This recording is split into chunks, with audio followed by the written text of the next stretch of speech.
Okay, we're recording sound. All righty. Are we all here? Yep. Okay, good. Beginning with chapter 9.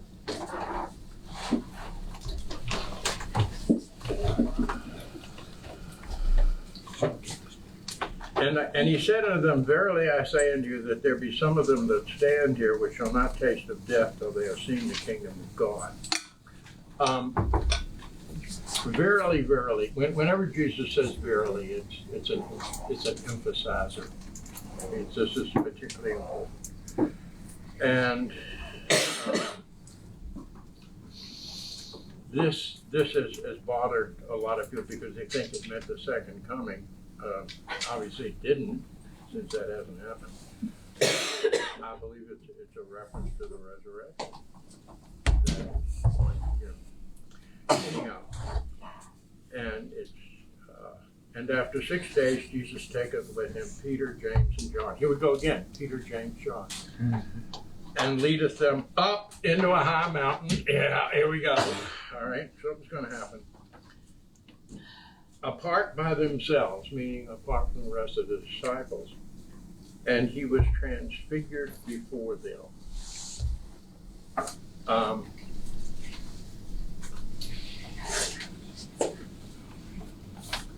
Yeah, okay. After 6 days, that would be on the 7th day. What else took 6 days? Creation. Bingo. Creation. He's announcing something of that importance. And his raiment became shining, exceeding white as snow, so as no fuller on earth can white them.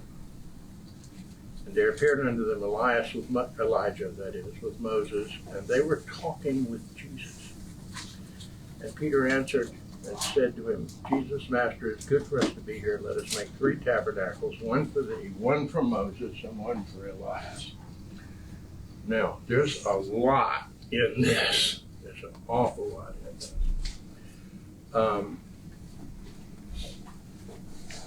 Sorry, I need to find my place.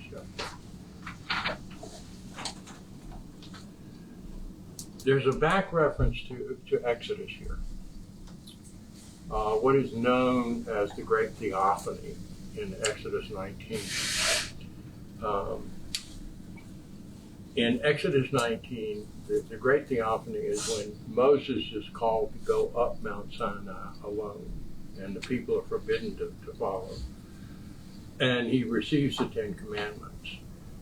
And according to Exodus, this is Exodus 34. And it came to pass when Moses came down from Mount Sinai with the 2 tables of testimony in Moses' hand, when he came down from the mount, that Moses didn't know, that the skin of his face shone while he talked with them. There's also a reference to the book of Daniel.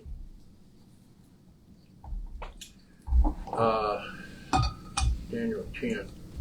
In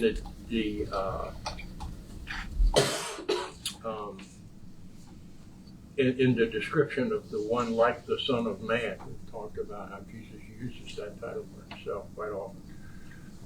He describes he describes that figure in these words: his body was like chrysolite. Chrysolite is peridot, and the stone peridot. No, does it? The semi-precious stone. To the Israelites, it was considered a very important jewel. Chrysolite literally means in Greek golden stone, and it symbolized glory and authority and power. It was a royal stone. His body was like chrysolite. His face shone like lightning. His eyes were like fiery torches. Bleh. His arms and feet looked like burnished bronze, brightly polished, and his voice sounded like the roar of a multitude. In other words, this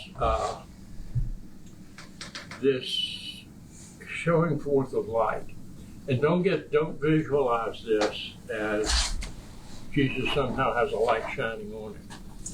What Martin Luther King said, the light came out of him, that he was himself a light source. And we all know what light means in biblical language, so you don't need much to know about that.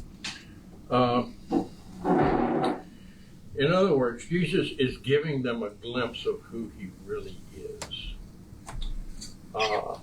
There's a very interesting quote from Charles Spurgeon. Anybody familiar with Spurgeon? Mm-hmm. Yeah, Spurgeon was a Baptist in the 19th century, I believe, British, and he was known as a prince of preachers. He really could put words together. And he was no mean theologian either, although he was a little weak on the church. But anyhow, being a Baptist, what he said is that this is not really a miracle. Not bad for heathen. This is not a miracle. This is the suspension, the temporary suspension of a miracle. For Christ to be glorious was almost a less matter than for him to restrain or hide his glory. In other words, this is who Jesus really is. The miracle is that he could present himself as not being what he really was, that he could tone it down, if you like. It is forever his glory that he concealed his glory, and that though he was rich, for our sake he became poor. That's Charles Spurgeon. That's the idea, that what the disciples have been given is a glimpse of divinity. That's what they're saying here. And just as Moses had been closer to the presence of God than anyone else on Mount Sinai, just as the one like the Son of Man is a divine figure, Jesus is a divine figure. There appeared unto them Elijah and Moses.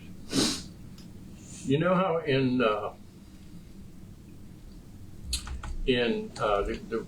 Great Commandment every week, in the Mass, we say, we remember Jesus saying, on these two laws depends hang all the law and the prophets. Well, the law and the prophets was a term of art.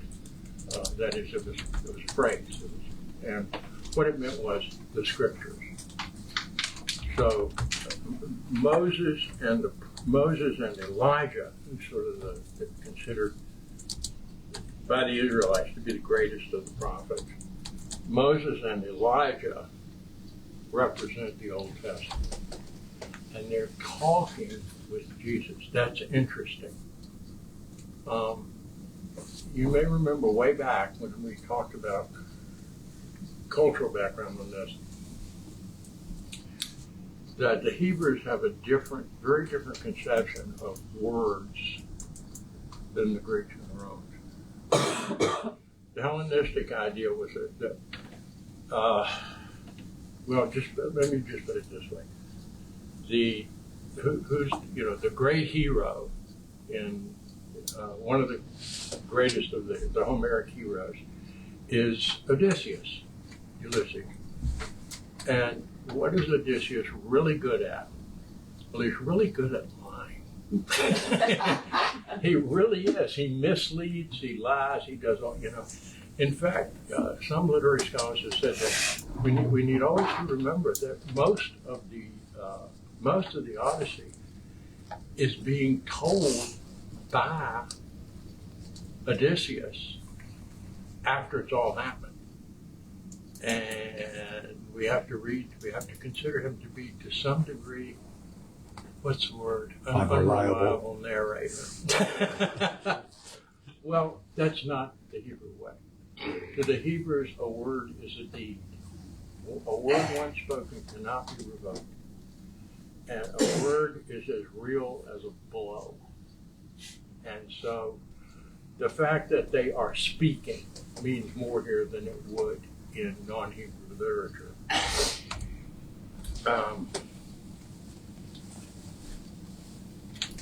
Now, Peter. Peter answered and said to Jesus, Master, it is good for us to be here, and let us make 3 tabernacles. For he knew not what to say, for they were sore afraid. I've always loved this bit. It appears slightly differently in the other Gospels, but where it appears that particular thought. He didn't know what to say, so this is what he said. I have felt that way many times. Well, it's true. That's it. But I think I need to talk here about this whole concept of tabernacles. This is really significant. And in the gospel, Jesus goes to Jerusalem for the 3 great festivals. These are known as the what were they known as? They were mandatory festivals where every Jewish male was supposed to go to the temple. One was there are 7 festivals, 3 of which are mandatory in the Jewish calendar. And the Festival of Tabernacles is the last of the 7. Now, the Jewish year is not a solar year, it's a lunar year. So it can occur at different times, but it usually occurs very late August or early to mid-September. That's when the Festival of Tabernacles, Sukkot, in Hebrew, occurs. It's also referred to as the Festival of Booths, or the Festival of Ingathering, or, and this is significant, I think, it's not a common term, it's only applied to this festival, the Festival of the Lord. I think today, most of us tend to think, and I think most Jews tend to think, that the major festival of the year is Passover. That's the big one. Not so. Well, it was true to some extent, but the Festival of Ingathering was absolutely huge, and for it was called the Festival of the Ingathering because it was the time that tithes were supposed to be presented at the temple. That every Jewish male was to bring his tithes to the temple.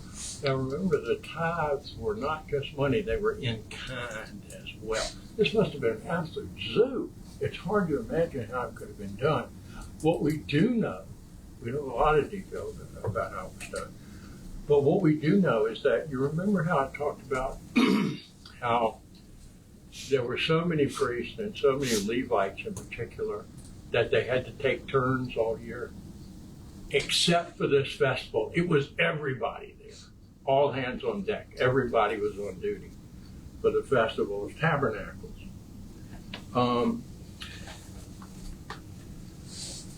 It has some back references even in Scripture. That is, there are a lot of important events in the Old Testament take place at the time of the Festival of Tabernacle. One very important one is that according to 1 Kings, that's when Solomon's temple was dedicated. So, this is super holy. And when it is also at the Festival of Tabernacles, when the Israelites who returned from exile in Babylon to rebuild the temple gathered to celebrate their return. So it's a very significant day, not only for its primary reason, which, yes, I will get to, but also for the reasons attached to it in the past. That is, in Jesus and his disciples' past.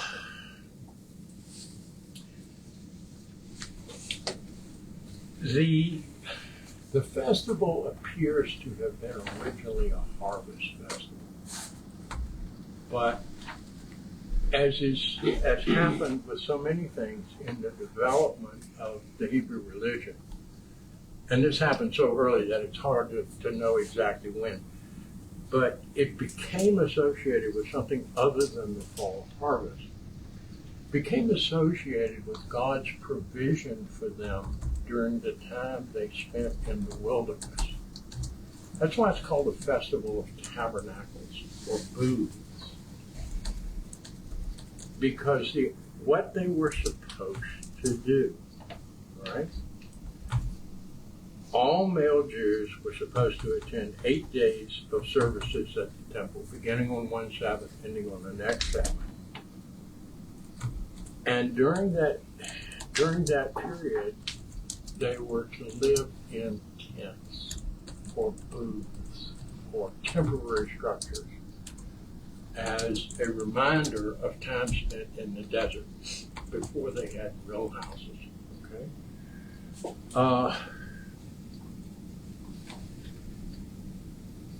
A lot of Jesus' public ministry in the gospel takes place around various festivals because that's when there were a lot of people together in Jerusalem. To the church, the Passover and the Feast of Unleavened Bread are symbolic of Christ's sacrifice on the cross. Look forward to that. And Pentecost looks forward to the gift of Jesus' ascension and the gift of the Spirit. And so the fact that Peter is saying, let's build tabernacles, that's not some sort of random remark. He is tying this in to that whole tradition of God providing for his people miraculously.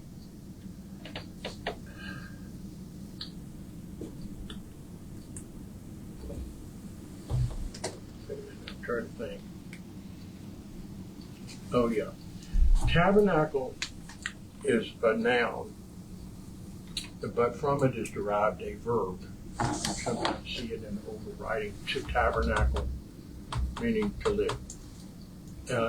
That's right out of the meaning to what? To live, to dwell. This, by the way, is the verb that St. John uses in the prologue to his gospel, where speaking of Jesus, he said, and dwelt among us. tabernacled among us. It's a really loaded word with a tremendous amount of power behind it. Some people actually believe there's, and I'm not talking about some, strange off-the-wall sect. I'm talking about a certain number of scholars. We don't know precisely the time of year that Jesus was born. Probably not in December. Why not? Because the shepherds were out in the fields with watching the sheep. You don't do that in the winter. It's too dangerous. You put them in a sheepfold and take them out only in the daytime.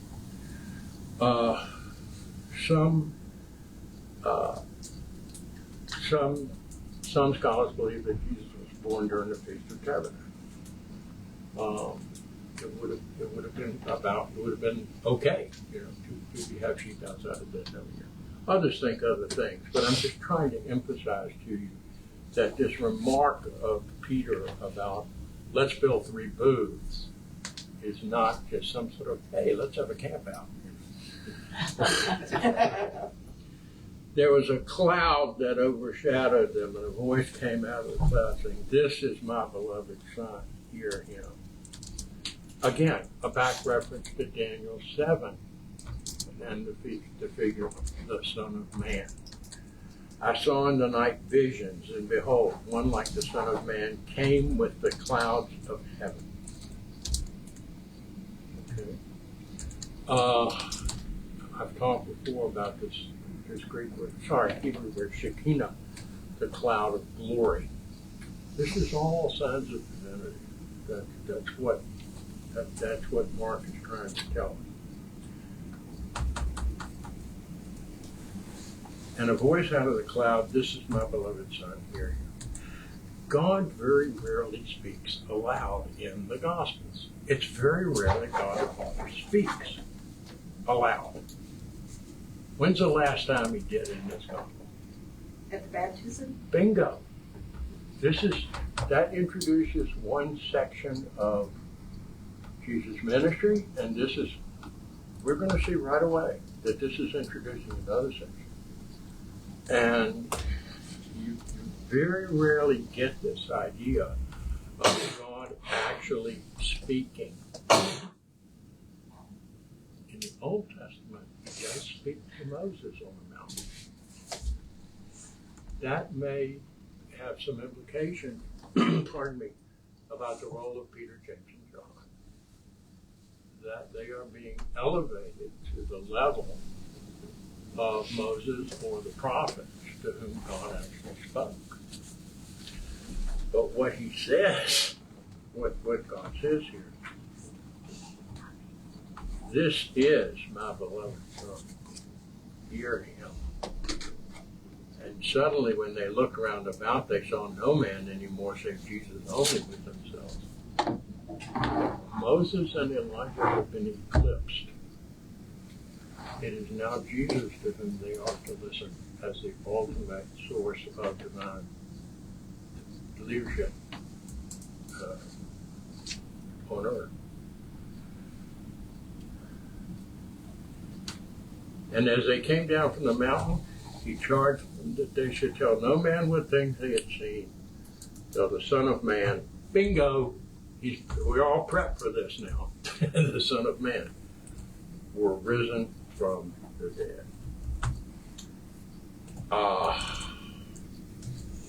And they kept that saying with themselves, questioning with one another what the rising from the dead should mean.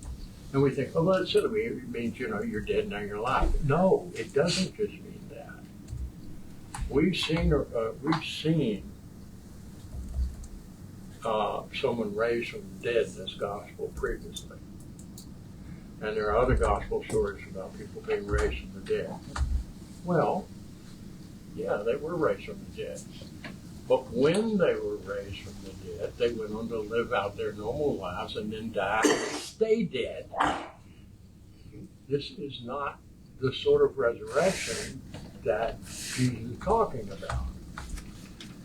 And having just seen this powerful event, which you're just loaded with extraordinary symbolism, loaded with marks of divinity, and now he's saying, well, somebody's going to die.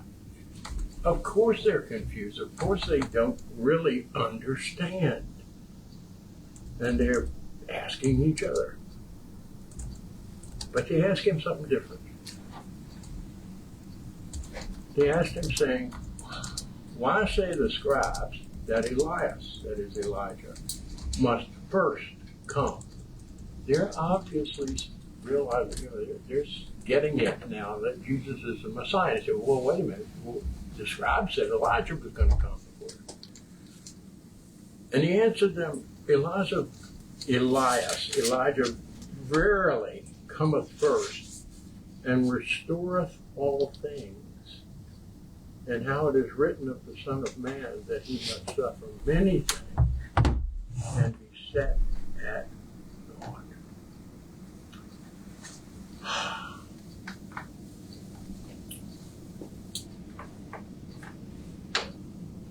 There are, in the general reading of this, and I'll admit I find some of it less than convincing and a little confusing, but I'm just telling you what the scholarship says.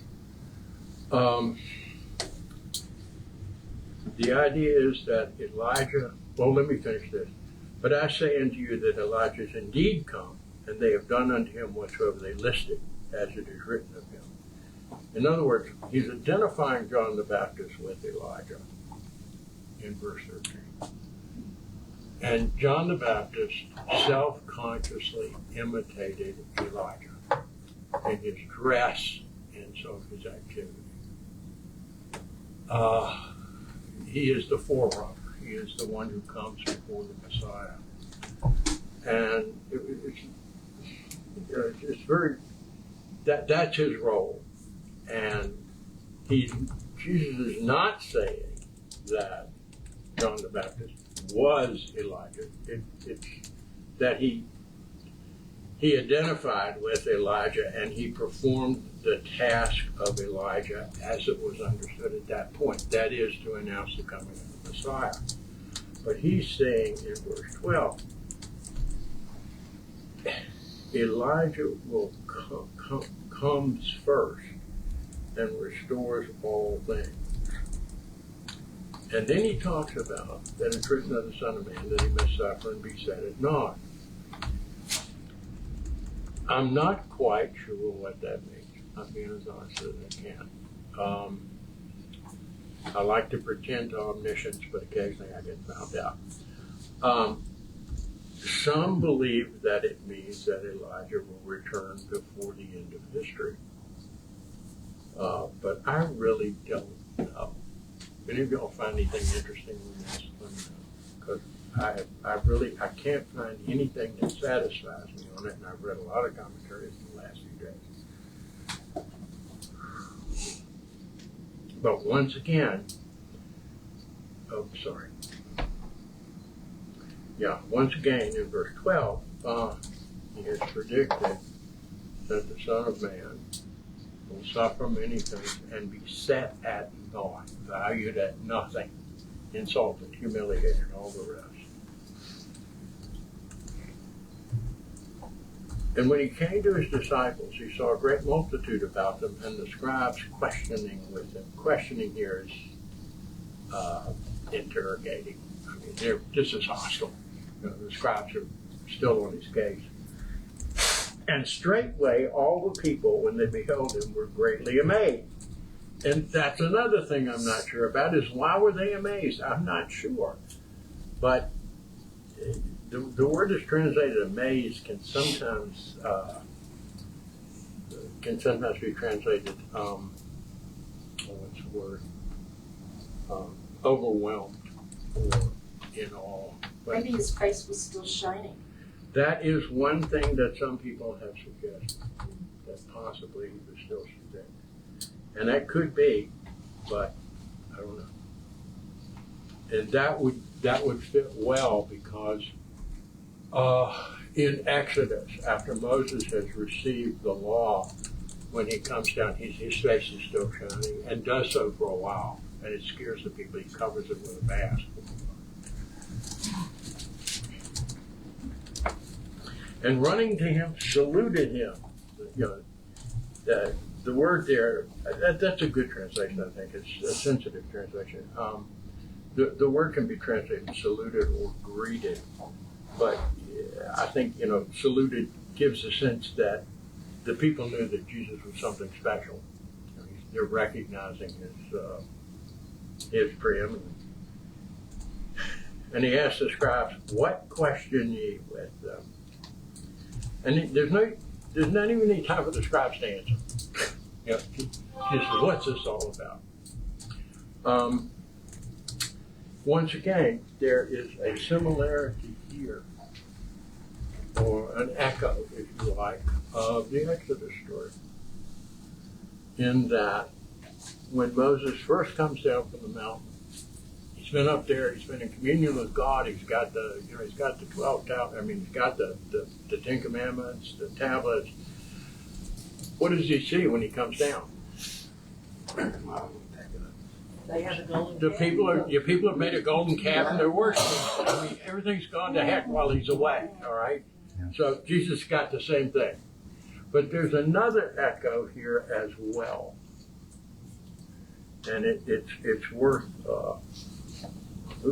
it's worth talking about, I think. I thought I wrote it down. I'll just have to tell you instead. Jesus, after the baptism, once again, God speaks, Jesus immediately goes out into the wilderness. And in the wilderness, he's tested. In the wilderness, he goes out into the wilderness to struggle with the demons, to struggle with Satan. And here, he comes down from the mountain, having been transfigured. And it's going to be a struggle with the demons again, right here. And it's going to be a big one. It's going to be one that's more than the disciples can handle. The man says, "Master, I brought unto thee," but of course he wasn't there, "my son, which hath a dumb spirit." Okay, this means something. A dumb spirit. According to, in other words, a spirit that had rendered the person that it was oppressing incapable of speech. Why is this a bad thing? Why does this matter? It matters because the usual understanding among the exorcists of the time was that in order to gain power over a demon, in order to exorcise the demon, you had to know its name. And you had to address it by its name. This is something I think we've forgotten, or at least we don't believe in our culture much, that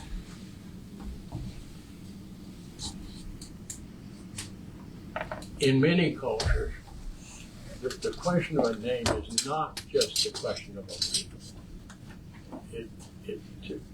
The name, in a sense, is the person. This is why, in a lot of cultures, you're given a secret name, and you never tell it to anybody. You have another name, that's your public name, but you have a secret name, because if anybody knows that, they have power. Isn't there something in one of the fairy tales? Rumpelstiltskin, is it? Yes. You know, about that's an echo of that folk belief that your name is tied up with your essence. And I could go on about this for hours, but I think you get the idea of a dumb spirit is a spirit that's powerful enough and smart enough not to let the person that's oppressing speak its name. I know its name.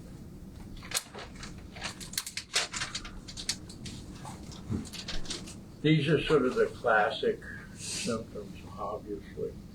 Classic symptoms of epilepsy. Take at them, tear at them, foam gnashes with the teeth. I mean, it's really very, very vivid. I spake to thy disciples that they should cast him out, and they could not.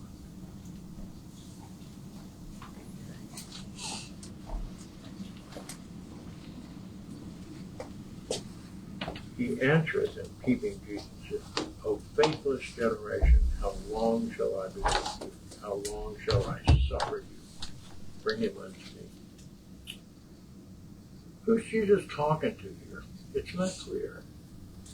Who is he calling the faithless generation? Is it the people? Is it the scribes? Remember, they were, part of. He had spoken to them. Is it the people? Is it the scribes? Is it the disciples? Because we're not told. Ma'am? I always thought it was the disciples. Yeah, well, I'm just making the point that one of the reasons that Scripture keeps speaking to you long after you're familiar with it is that when you start close reading, you realize there are multiple interpretations, and I don't really know. What I do know is this, and it's important. Faithless is not really, for the modern mind, I think, at least to my mind, which is semi-modern, it's not really the best translation. Because to me, to call someone faithless usually means they don't keep their word. They don't do what they say they'll do. They renege on their arrangement. The Greek word here is apistos. And in Greek, just alpha, is like un in English, or non in English. It negatives whatever follows, and the word that follows is pisti, which is faith or belief.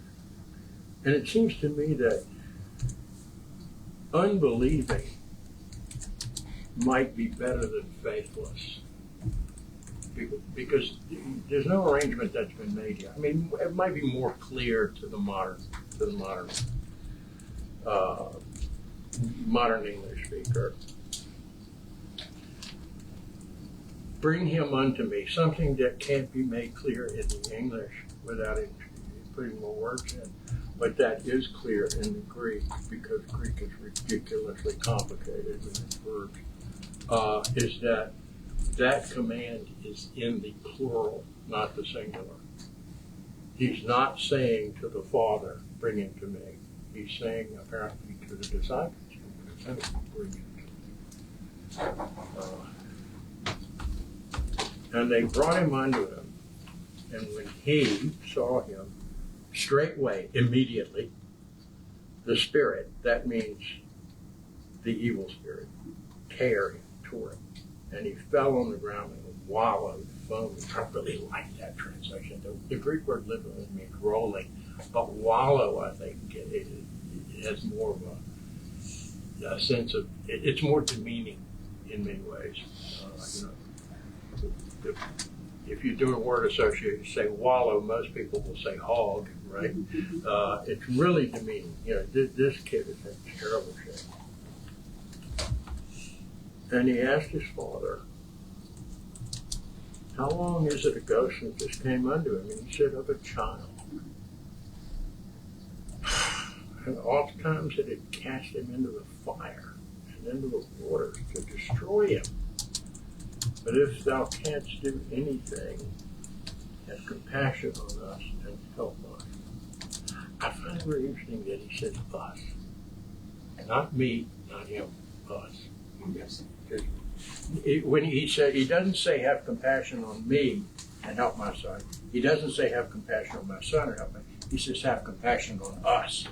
That, tightness of what's what I'm looking for, of relationship. total suffering the child's sickness has brought on the family.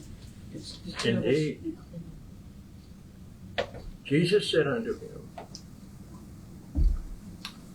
if thou canst believe, all things are possible to him that believeth. Now, doesn't that go back to your verse 19, the faithlessness is there, that he's speaking to not being able to believe rather than being, that goes back to that 19. Not being able to believe and also not being able to trust. That's right. Not being willing to leave it.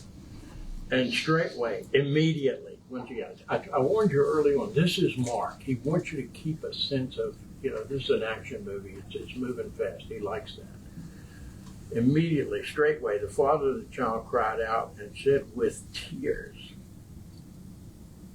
Lord, I believe. Help thou mine unbelief.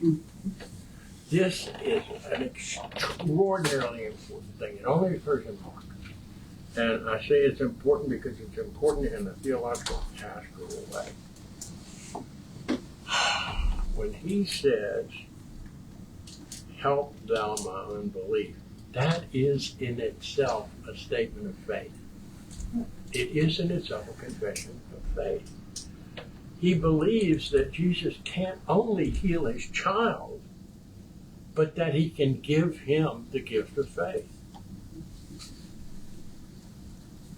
Have compassion on us. It sort of reflects back into that. His unbelief was not a rebellion. It was not a rejection of what God was offering. He wanted what he believed God could offer. He didn't deny Jesus' ability. He wanted it to be. And to me, that's, if we truly believe that faith is a gift, and I believe it, I really do believe it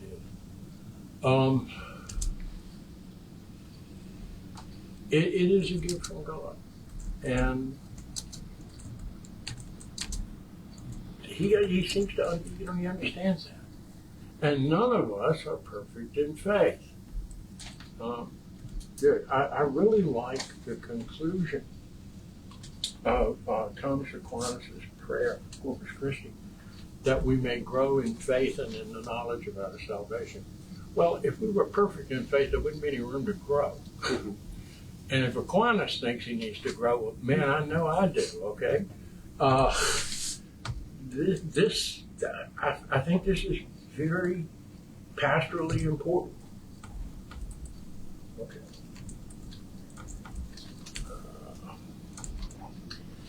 All right. When Jesus saw that the people came running together, remember, he'd taken the child apart, right? So the child to be brought to him apart. He rebuked the foul spirit, saying unto him, thou dumb and deaf spirit, just emphasizing, making it even more the case. He doesn't know the name, and he says that the spirit's deaf. Well, it could mean it's making the boy deaf, but it could also mean that the spirit itself is deaf. I charge thee, come out of him and enter no more into him. Jesus is not convincing the demon. It doesn't matter that the demon is deaf and isn't hearing, if that's what it means. What Jesus is saying, it wouldn't matter, because he's not convincing the demon, he's forcing the demon. This is not a dialogue, it's a raw expression of spiritual power, of the power of Christ over the other spirits. And once again, a good argument for close reading. That deaf and dumb is not without some meaning here.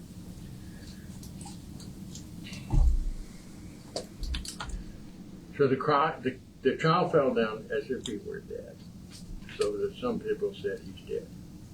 But Jesus took him by the hand, lifted him up, said he rose. So we don't know if he was dead or not. What we do know is, and I like this bit, well, I don't like it, but I think it's meaningful. The Spirit could not resist Jesus' command that he leave, but he was determined to do as much damn damage as he could before he left. So he really, he'd done plenty of damage already. But, and when he was come into the house, notice this is all taking place around Capernaum. And when Jesus is in Capernaum, that phrase, the house, often appears. It's pretty clear, I don't see any argument about it, that it's referring to the house of Peter's mother-in-law, which is the house that features early on. Capernaum, people think Jesus' hometown was Nazareth. Well, that apparently is where he's raised. But Capernaum is where he spends more time than any other place in the Gospels.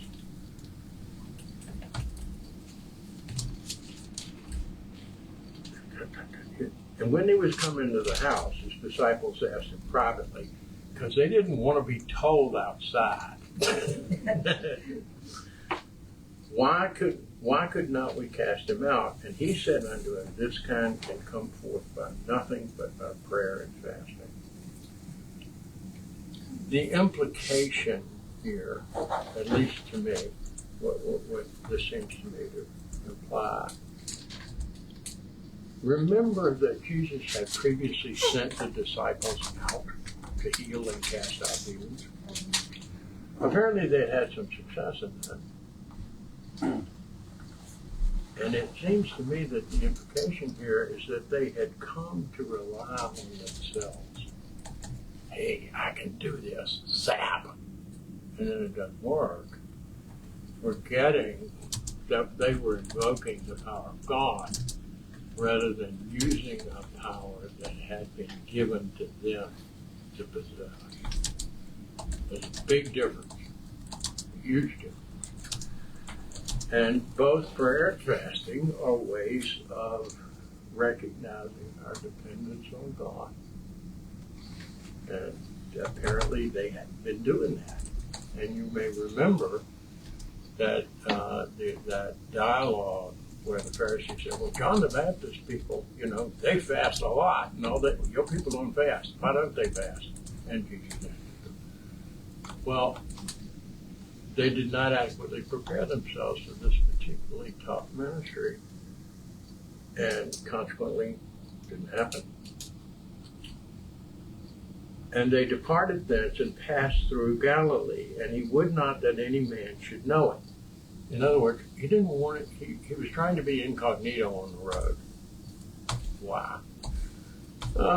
Two possibilities. One, danger. Remember, he knows people are out to kill him. He's known that for a while. Two, he's on his way to Jerusalem. And if he gets surrounded by multitudes at every little town and village, he's not going to get there. He's not going to get there for the Feast of Tabernacles. So he's passing through, as I say, incognito. For he taught his disciples and said unto them, the Son of Man is delivered into the hands of men, and they shall kill him. And after that he is killed, he shall rise the third day. But they understood not that saying, and were afraid to ask him. I thought about that a lot. They were afraid to ask him. They understood not.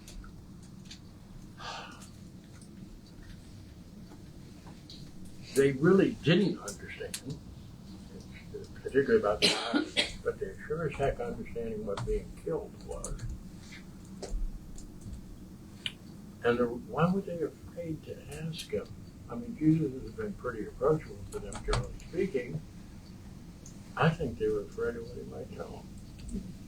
It's not that they did not know, it's that they did not want to know. And frankly, don't blame them. I can understand that.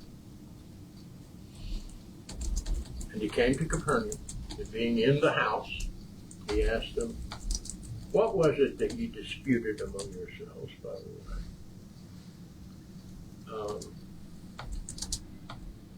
That's not the best possible transition. On the way would be better. This is a phrase that's going to occur a couple more times in the gospel, and it means he's obviously Mark's giving the sense that Jesus has a specific destination in mind. He knows where he's going. He's going to Jerusalem. He's on the way. But they held their peace, for by the way they had disputed among themselves who should be the greatest. This is just wonderful. Here they've seen the transfiguration. They've seen this really powerful demon cast out. And what are they talking about? Who's the Who's greatest? going to get the seat closest to Jesus at the Messianic banquet? That's what they're talking. They're just nuts. And he sat down and called the 12 and saith unto them, if any man desire to be first, the same shall be last of all and servant of all. Now this has more meaning than you might think, or at least it may have. You take this away and think about it. Maybe I'm wrong about this. It has happened once or twice in my lifetime. If any man desire to be first, who's first? First shall be last, and last shall be first. But in this community, Jesus is first. And there ain't no second.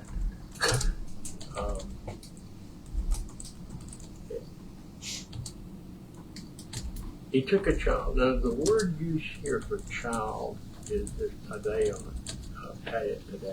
Paideon. It's a root word of pedagogue.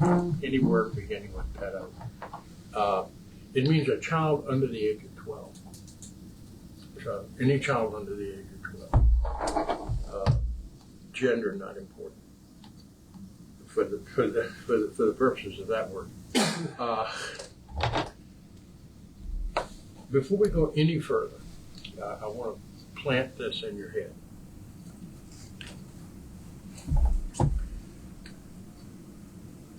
The ancient understanding, the implication, what they intend to evoke with the word child is very different from the modern. When we think of children as precious and darling and wonderful and great, and everybody loves their children. Well, most of us do anyhow. Even when they make it difficult, it's a sort of warm, fuzzy thing. Child, oh, goo goo, Man, that is not the ancient understanding of a child. The ancient understanding of a child was helpless, harmless, powerless, vulnerable, and totally dependent. Totally dependent. That's what a child was. I'm going to deviate a little bit here because, I ran across something recently that just made me shake my head that I hadn't figured it out on my own, and made much of an impression not to share. Child mortality in the ancient world was hideous. Probably 25% of people never made it to the age of 12. Probably. That's overall. We forget plagues, wars, famines, etc. Just the normal whole business of people. Infant mortality for all sorts of reasons.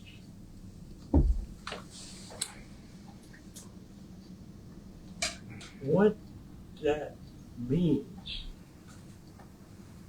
is that people had a lot of children. Otherwise, the population never would have grown. If you had an average rate of about 25% and add in wars, earthquakes, all the other things that can kill you,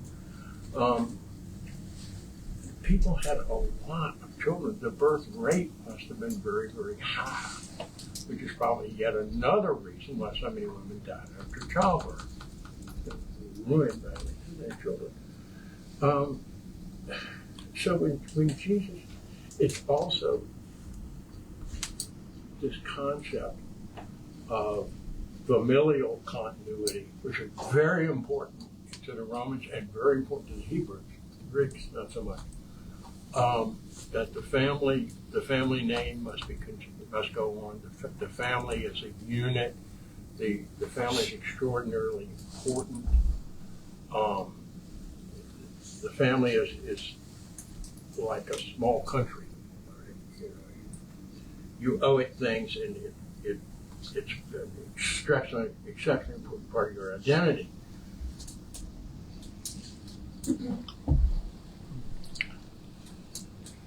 So when you hear something like the story of the widow Nain, and her son was her only child, that's the end of her. That's the end of her family. That's the end of her. And of course, she would be dependent on him economically as well. Anyhow, he takes a child and set him in the midst of them. And when he had taken him in his arms, he said unto him, Whosoever shall receive one of such children in my name receiveth me, and whosoever shall receive me receiveth not me, but him that sent me. Jesus moved. Look, this is not about child care, okay? He's not talking about taking care of children here. He's talking about the young in the faith.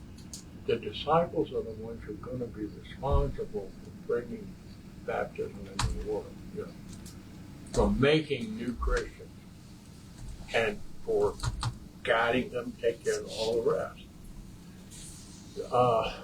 The word received here is dekomai.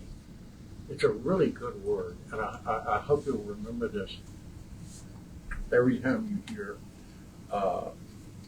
in the comfortable words, worthy of all men to be received. The word that's translated to receive can also mean welcome or certify as approved. It's much more positive than, to me, in modern English, to me, receive just means, I got it in the mail, right? I received it. It has much more positive overtones than that. I heard it explained well, I thought once. Someone was saying that there's a big difference between, when someone knocks on your door, between letting them in and receiving them. It's well put. When we say we're having a reception for somebody, that's more than just we're allowing them in. So that's a good word. And then it shifts gears to some degree. John said, it's interesting that we know that it was John. John doesn't often speak in the other Gospels. It's usually Peter and sometimes Andrew. It's also particularly interesting that John is traditionally the youngest of the 12. Master, we saw one casting out devils in thy name, and he followeth not us, and we forbade him because he followeth not us. Casting out devils in thy name. There are two different ways of reading this. There are two different schools. Here's one. Again, going back to all the demon exorcism methods of Jesus' contemporaries. And it may surprise y'all I know so much about this. I trust you, I don't do it.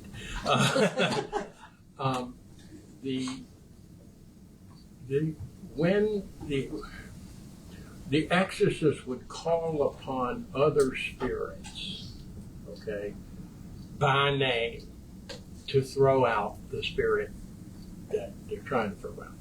And for the Hebrews, these would be the names of angels. Angelology was just getting started big time at this period. For the pagans, it would be all sorts of other deities. But calling, and the fact that they were calling upon the name of Jesus may mean one thing, may mean another. It may mean that they were just including Jesus in the list. You know, we've heard he's pretty good. Let's throw him in too. You know, it's just part of the mix.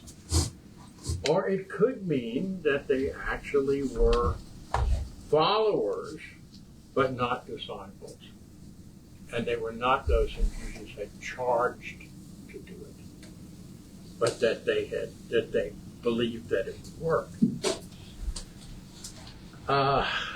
Jesus' response is really interesting. Forbid him not.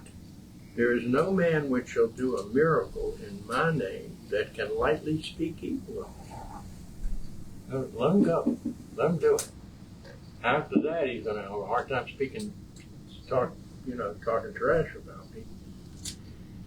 For he that is not against us is on our part. There's a reference, not exactly a reference, but there's a parallel to this in Philippians, right in the first chapter of Philippians, when Paul's sort of trying to establish his credentials. And this is what he says. Some indeed preach Christ even of envy and strife, and some also of goodwill. The one preached Christ of contention, not sincerely, supposing to add affliction to my bonds, but the other of love, knowing that I am set for the defense of the gospel. What then?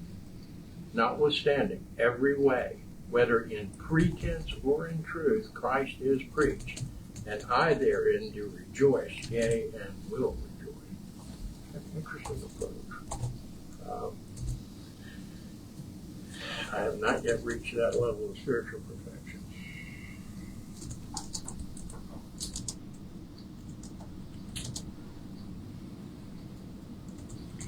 But whosoever shall give you a cup of water to drink in my name, because you belong to Christ, verily I say unto you, he shall not lose his reward.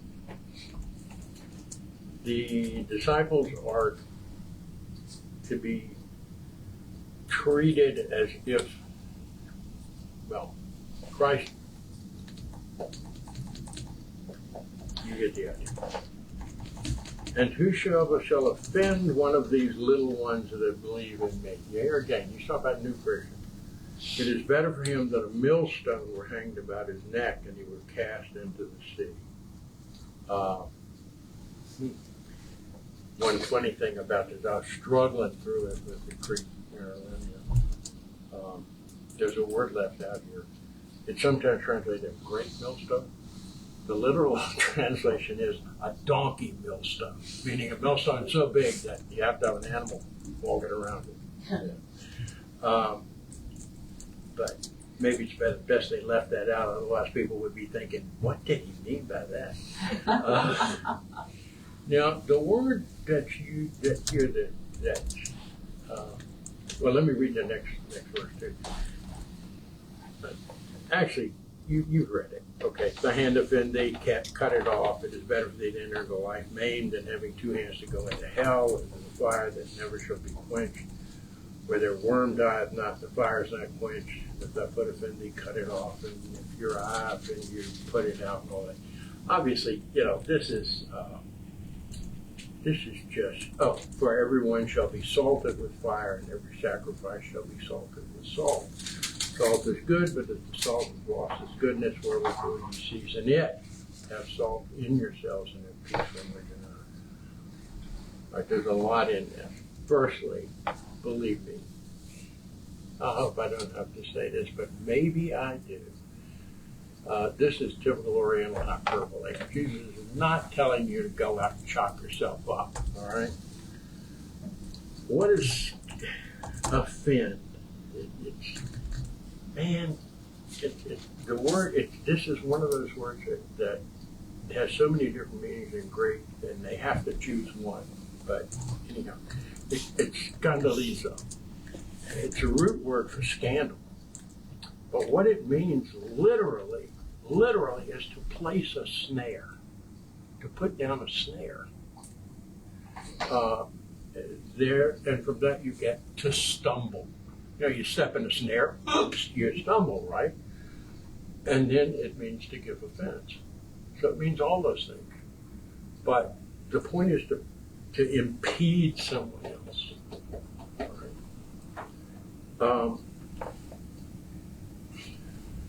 Bring two hands to go into hell. Now I'm going to give you a long talk here. Well, fairly long, about the New Testament usage of hell. It's used to translate two different words. One is Gehenna, and the other is Sheol. And they are very, very different words. Sheol, often translated place of the dead, quite literally in Hebrew, derives from the Hebrew word hollow. And it means the pit, the grave, the place of the dead. That's all. That's what it means. By this time, the Hebrews had, in general, those who believed in an afterlife at all, generally it was perceived very much the way that the Greeks and the Romans perceived the underworld. That is to say, it was dark, it was gloomy, it was miserable, it was a shadow, less than a shadow of life. It was not pleasant for anybody. It was nothingness, but you know, just horrible. Not a place necessarily of pain, just a place of fading away. And there's this wonderful scene in The Odyssey, which really illustrates it about as well as any other I can think of, where Odysseus calls up the spirits from Hades of some of his buddies killed in the war against Troy. And the way you do that is you say certain prayers and do certain stuff, and you have a hole and you pour blood into it, sacrifice. And these shades, as they're referred to, come up and lick the blood, and for a moment they come back to the extent that they sort of become, technicolor again instead of just gray and white. And he talks to them. And in the course of this talk, Achilles, remember it was Achilles who chose a short and glorious life rather than a long, comfortable, prosperous one. Achilles says he would rather be the meanest swineherd in Boeotia alive than Achilles dead. That's the idea. It's dark, it's bleak, it's flat, it's just that. But it's a picnic compared to Gehenna, which is the other word that is often translated hell. Gehenna, it's a Given Hinnom in Hebrew, is there are questions about precisely where it was, but it was an actual physical location, and it was a valley. There is a place just outside the old city of Jerusalem that is now known as Gehenna, but whether that was the right one or not, we don't know. But anyhow, the point of Gehenna is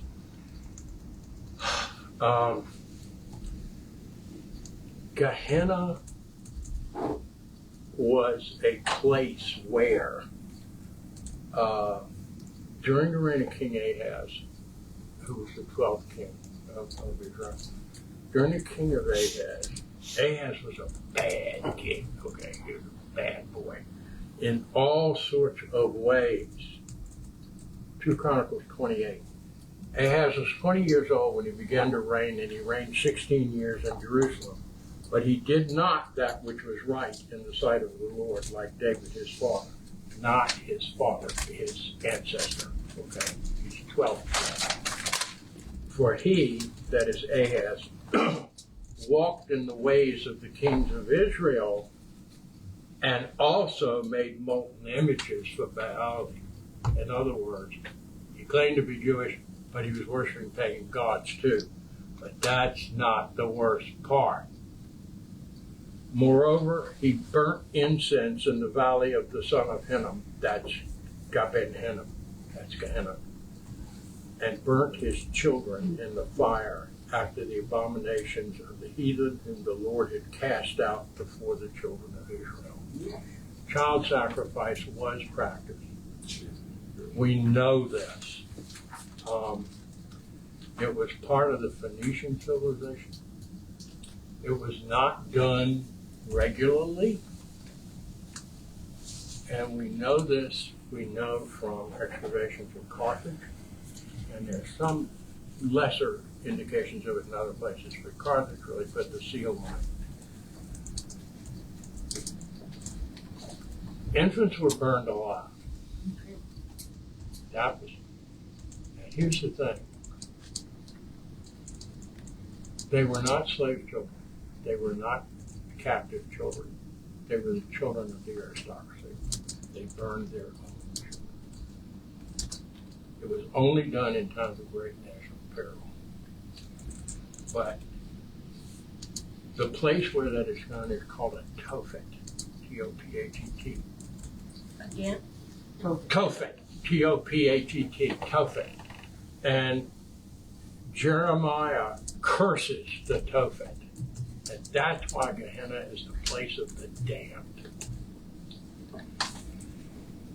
Some people believe, I remember Murray Newman talking about this, some people believe that it was used as a perpetual trash dump by the people in Jerusalem.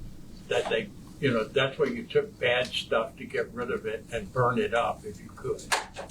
But it was, and that's Gehenna, that's the place of torment. That's the really bad hell. So, the word that's used here is Gehenna, that's translated hell. When he says it is better for thee to enter, into hell, into the fire that never shall be quenched. This is bad stuff. Okay. I think I'm finished. Where everyone shall be salted with fire, and every sacrifice shall be salted with salt. Yeah. Salt occupies a really important place in the human psyche. We take it for granted because it's cheap, it's easily available. We have to be careful not to eat too much of it. It's not special to us, but boy, was it special in the old days. Salt is involved in all sorts of superstitious things. It's involved in all sorts of, in all sorts of religious rites, like making holy water, you sprinkle salt. It was not just for the Hebrews, but just about everybody. It preserves, it purifies, and it's necessary for life and health. I know some of you heard this before, but man, I just love it. There's an Arab proverb that says, there may be a man who does not desire gold, but every man craves salt. Earth is weight in salt. Every man craves salt. Yeah. I know, crave. Okay. Homer calls salt holy, and Plato in the Timaeus called it a stone. He described it as that substance which is customarily termed beloved of the gods, namely salt. So, but the reference here, there's an Old Testament reference, it's to Leviticus, in one of the endless chapters of Leviticus about how to make sacrifices.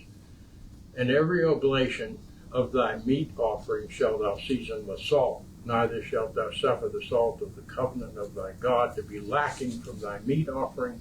With all thine offerings shalt thou offer salt. So that was part of the sacrificial ritual of salt. Okay. Everyone shall be salted with fire. There is another reference in the Old Testament. I think it's in Ezekiel. It is in Ezekiel, chapter 4, I believe. What? Ezekiel chapter 4, I believe. And in that chapter, Ezekiel is condemning Jerusalem, meaning, not the whole city. They're all rotten, okay? And he's condemning them for their ingratitude to God, and they're going ahead, they're worshiping other religions. And he uses the metaphor of an abandoned child. That is, he's saying you were like a child. You were born of Canaan. You were tossed out as useless, as unwanted, and God adopted you, and this is how you treat him. All right. Well, in saying so, he says, nobody did this for you, nobody did that for you, nobody rubbed you with salt and wrapped you in swaddling clothes. Say what? It turns out that this is apparently a very old idea that salt should be rubbed on a newborn child. And we know it's older than this, but the best reference we have to it is from Galen. Galen, the ancient physician, in his book, De Sanitate Tuenda. And this is what he says. After the child has been looked at and inspected, and if you're going to keep it, if you're not going to expose it, remember, Galen's a pagan, they expose their children. The newborn infant then, free from defect in his entire constitution, should first be powdered moderately with salt and wrapped in swaddling clothes in order that his skin may be made thicker and firmer than the parts within. For during pregnancy, everything was equally soft, since nothing of a harder nature touched it from without, and no cold air came in contact with it, whereby the skin would be contracted and thickened and would become harder and denser than it was before, and then the other parts of the body. But when the baby is born, it is necessarily going to come in contact with cold and heat, and with many bodies harder than itself. Therefore, it is appropriate that his natural covering, i.e. his skin, should be best prepared by us to exposure.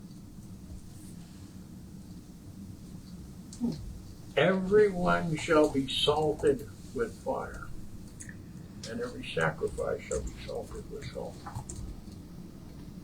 By everyone, I think he means every Christian. What he's saying is, and remember, fire has all sorts of different meanings. It can be destructive, or it can be healing. It can hurt, it can give you light. But certainly, fire is going to become probably the second after the dove, probably the second most popular image of the Holy Spirit. But what I think he's saying here is that to be a Christian, to be a disciple, you're going to have some discomfort. Let's put it that way. You're going to suffer some, and it's necessary. And think of it as like a child being, because you're a sacrifice, and sacrifices get salt. But I think there's also a reference, because of all this childhood talk, I think there's also a back reference to Ezekiel, to, excuse me, to this idea that salt toughens you up. There's a very interesting book. It's not really a book. It's a document from the late 3rd, early 4th century by a guy named Methodius, not Saint Methodius, but of Methodius and Cyril. This is a Methodius who was bishop of a place called Olympus, and we're not exactly sure where it was. But he was fearsomely well educated and wrote beautifully. One of the things, and very classical, very much classicist. And one of the things that he wrote is called the Symposium, or the 10 Versions in the Garden of Arete. Arete means excellent. And it's written in the form of a dialogue, like Plato's dialogue, right? And he references this sacrificial thing. According to Levitical law, every gift that is gift intended for God, unless it be seasoned with salt, is forbidden to be offered as an oblation to the Lord God. Now, the whole spiritual meditation of the Scriptures is given to you as salt, which stings in order to benefit. Isn't that interesting? And I have a feeling that the same idea is here, that that's part of what this is about. And finally, salt is good, but if the salt have lost its saltiness, wherewith will ye season it? We think this is silly because you can keep salt for years. It doesn't lose its savor. Not if it's pure sodium chloride. But if it's something you skimmed off the Dead Sea, and it's mostly sodium chloride, but it's got a lot of other minerals in it, it can and will go weak, right? Because there's continued chemical activity there. So this is yet another of those things where a little bit of knowledge about the time and place makes it, I think, more immediate. Salt really, if you were, not a wealthy person, you weren't able to afford pure sea salt or whatever, and you got salt that was harvested from natural evaporation around the Dead Sea, which people did, your salt might go bad in time, or maybe even quickly. I don't know. Personally, I stick with the white stuff. Ma'am. This was a wonderful lesson tonight. I mean, there's so many things, but I'm thinking in the Sermon on the Mount, at the very beginning, he says, it's the salt, you are the salt of the earth. Yes. And if the salt loses its savor, it's good for nothing but to be treasured. And I think that is what we're seeing in the church now, that our Christianity has become weak, it's lost its savor, and that's why people are leaving the church, not because they don't believe in God, but because the message is not strong. We're not preaching that our salt has lost its savor. I really do. I think that in that passage. And the other thing that it's just delightful. But Jesus said, "I have sheep in other folds which ye know not of." Right. And there are several little places that were in this lesson tonight where people are doing God's work, the man who's casting out the demons, and they say, well, he's not one of us. Jesus knows him. And then there's another place on the evening of on the Last Supper, Jesus says, go and get the room. And so he knows that whoever that person is going to rent the room to them. Right. And also the colt for riding into Jerusalem. He says, go and take the colt and tell him the master needs it. So these are people that Jesus knew were in his fold that the disciples were not aware of. But I find that interesting too as well. Anyway, it's a wonderful lesson. No, it is. It's one of those things that we'll never know. Well, at least we won't know in this life. Is a lot of details about, let's call it the Jesus movement. Before, while he was still on earth in his original body. There's a lot we don't know. Here's a silly question. Here's one. Who financed this? I mean, here Jesus is with lots and lots of people. I mean, a lot of people, at least 40, 50, we know, and probably wandering around, and somehow they're all getting fed and watered. And we have some traditions about it, but only, they're just, they're traditions, but we can't really say for sure. But obviously, that's a question. And there are all sorts of questions about I think it's better to call it the Jesus movement because it wasn't really organized. The church, Jesus tried to organize. He set up a hierarchy, he gave jobs. But before there was the church, there was this, with the 12 and the 40 and many others apparently. I know that St. Paul at one point says that after the resurrection, Jesus appeared at one time to 500 people. What? Something was going on. And we just don't know enough. The Gospelers, they tell us that they're doing God's work, and God's way usually is to tell us what we need to know rather than what we want to know. Now, sometimes they overlap, but they don't always. There are a lot of things I'd love to know that there's no way I can find out.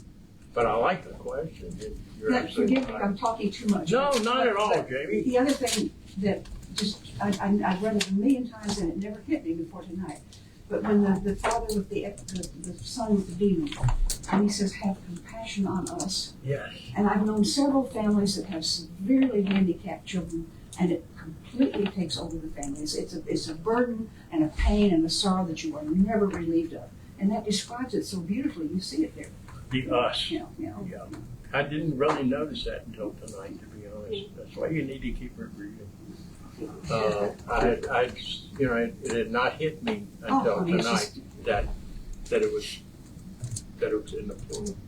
The lady and the lady of the purple. I think there's other places they say that women were frequently they had to have the house churches, or they were financially supporting.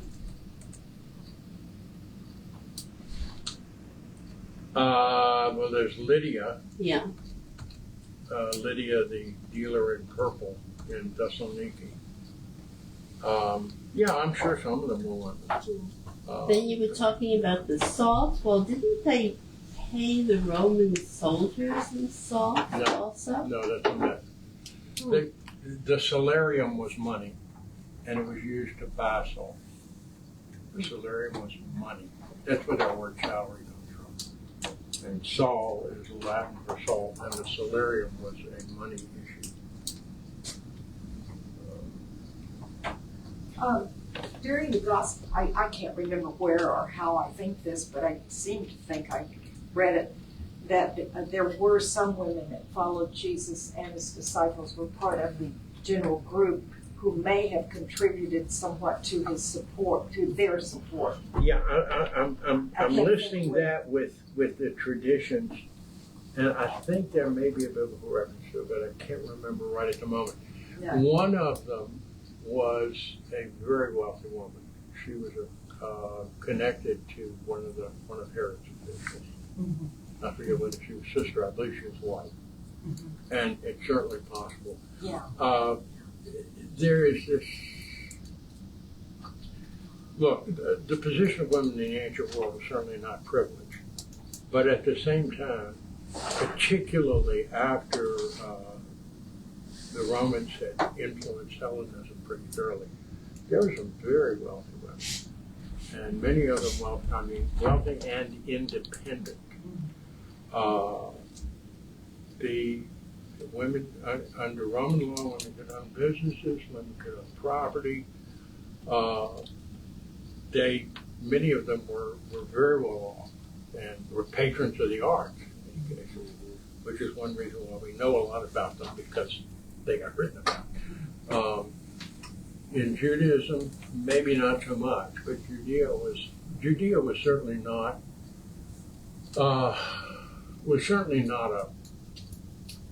a bankrupt backwater. It was not a backwater at all. It was more of a crossroads. But at the same time, the social structure there was a little different. And you don't really get the super wealthy like you do in the Gentile world. But still, there are those who have a lot more than others, and some of them were women. You know, one of my favorite things from Pompeii, I'm sure most of you've seen it, is what's known as the baker and his wife. It's a portrait of this very young couple. They look like they're in their 20s, and he's got this scraggly little beard, all right, and she's there with a pad, a tablet rather, and a stylus like this. She's saying, "I'm literate. I help my husband. I'm the bookkeeper." Okay. So I mean, it was a different type of world. Once you get a city-dominated economy, a lot of things change, and I think that had a lot to do with it. Although it didn't, because for the Greeks, they didn't. Well, I'm getting off into my Greeks again. Anyhow, Quick comment on. sure. The great compliment was he was worth his weight in salt. Yep. From the beginning of time, salt was a preservative. It was this and that. And then I just want to ask, Mark writes of the undead. When did Mark start to write his gospel? How many years after? And I'll just finish with this.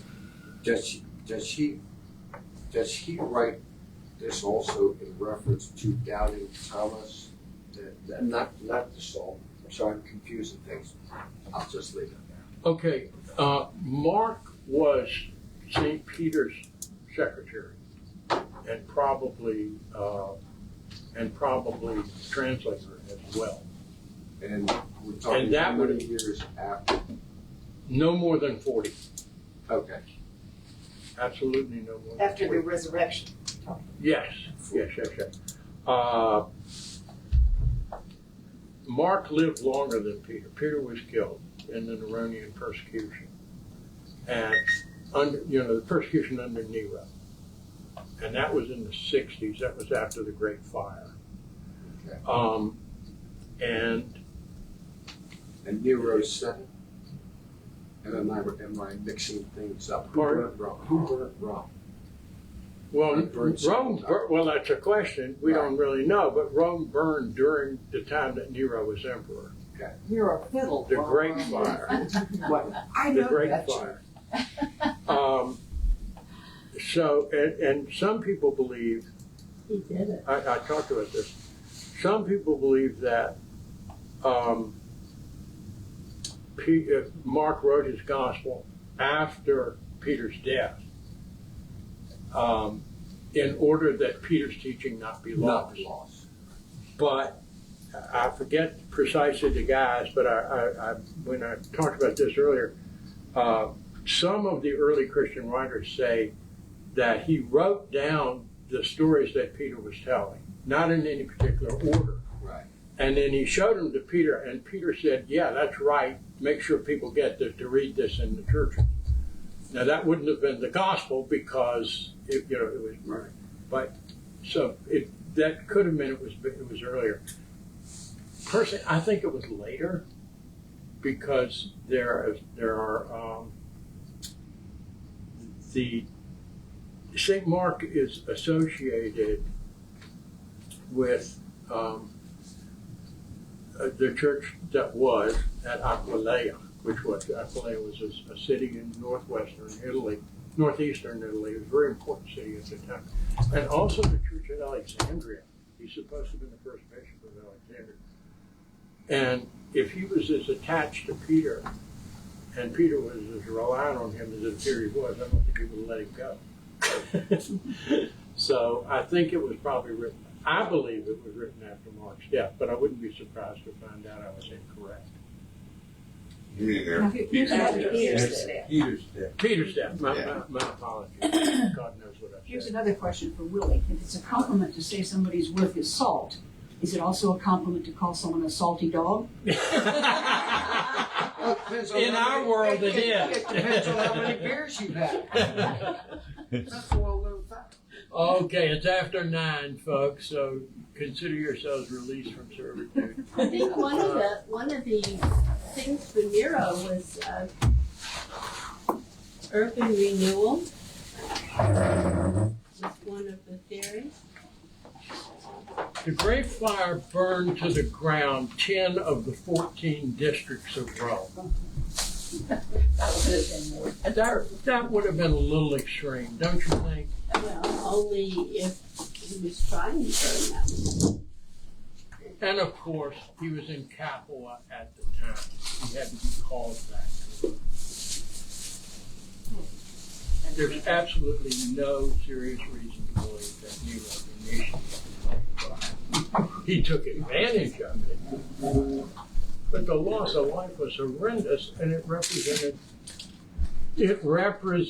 a threat to his rule because he had clearly failed.